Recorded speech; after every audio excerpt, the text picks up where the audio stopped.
Hey guys, what is going on? Paragon here with another first impression video. This week we are going to have a look at the Xalo Supercell. This is one of the new exotic auto rifles in the Taken King and has some pretty cool perks, some interesting things, and we're going to have a look at how it performs in both PvE and PvP. So let's have a look at its perks. Xalo Supercell. Arc projectiles have the chance to chain lightning when enemies are close together.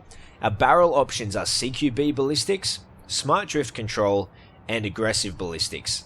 Our tier 1 perk is persistence, followed by hammer forged, rifled barrel, and braced frame. Our final perk is bolts from the blue. So let's have a look at how Xalo performs in PvE. So for PvE, this gun's perks really suit a weapon that is going to clear ads very quickly and give you a lot of uptime on your damage. So our bolts from the blue perk coupled with the Xalo Supercell perk give you very strong AoE and ad clear potential. You are going to be getting double kills very easily on the smaller red enemies, and you're going to charge your super and kill them very quickly. Without that reload, you have high uptime on your damage, and that's a huge bonus on this gun. A couple of things that I didn't like were its recoil pattern. It felt very bouncy, and the projectile, very similar to No Time to Explain, felt like it blocked my vision a lot. So trying to land shots for me was a little bit difficult, but once I got used to it, I got the hang of it and I was able to land shots a lot better.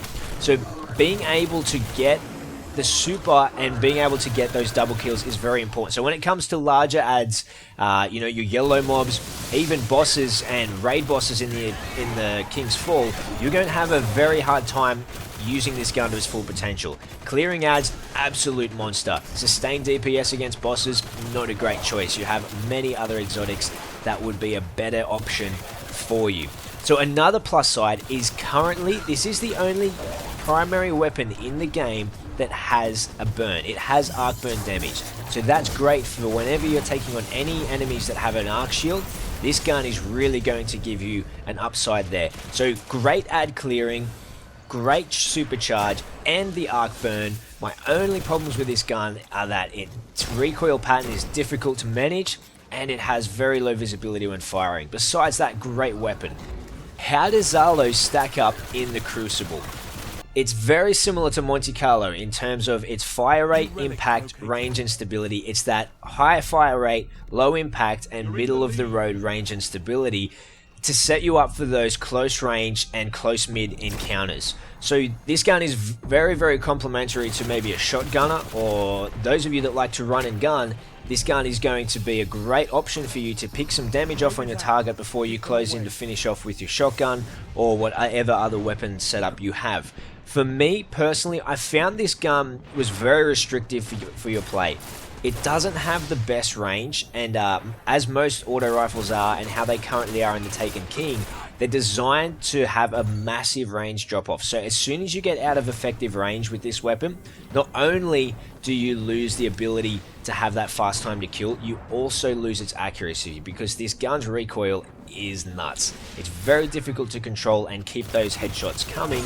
Again, for me, I found the restriction of the muzzle flash with the arc bolts and having that high recoil was a hard combo for me to deal with. But this gun can still pull off some great plays. You can get some very strong kills in close to medium range. Anything outside of medium range, don't bother.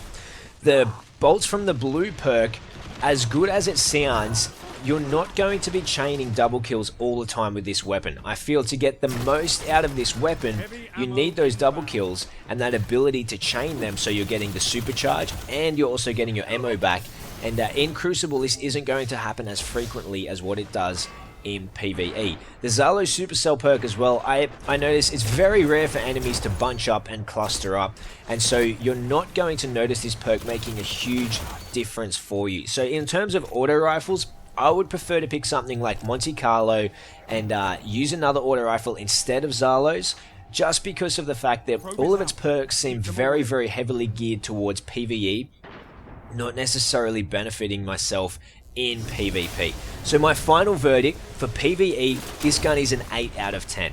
This gun has some awesome potential to annihilate large mobs of ads, feeding you your super, which for some of you that are using Night Stalker, and using that shadow and getting even more super, you're going to help your whole team out as well. For PvP, I'd give the Xalo a 6 out of 10. It's very strong in its range, but the second you get out of that power range, you lose this gun's effectiveness at all. You are not going to be able to take out the guys using the pulse rifles at those mid and long range encounters. You're going to have a very hard time. If you stay in that pocket, this gun is very strong. But the perks, again, I feel the perks are very geared towards PvE playstyle and clearing ads, not necessarily PvP. So, let me know what you would like me to cover next week in the comments below. Thank you very much for watching. Don't forget to hit the subscribe button and like, and we will catch you next time.